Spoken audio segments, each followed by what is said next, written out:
అయ్యో అని చెప్పి ఆ కన్న బిడ్డ కన్న తల్లి పంగనే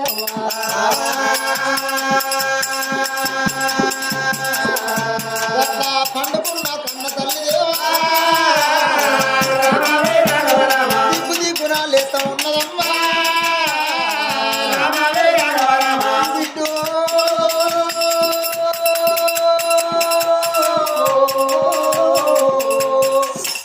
నా బిడ్డ శివజ్యోతి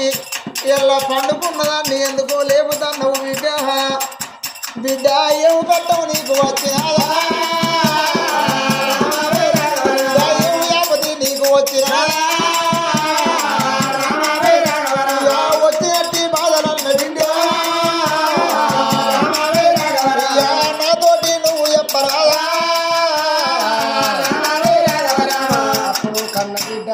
తల్లి ముఖం మిలమిల చూసుకుంటావా నా కట్టం చెప్పుకోమంటాను నా కట్టం పాడగారు చెప్పుకుంటే ఓ నాడు తెల్లారు ఏనాడు పొద్దుకోవాలి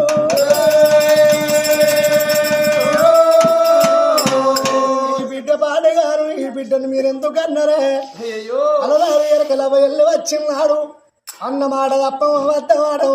అతిథులు లేని భోజనం చేయమని ఒక్క బిడ్డను మీరు గారుకున్నారే అవ్వా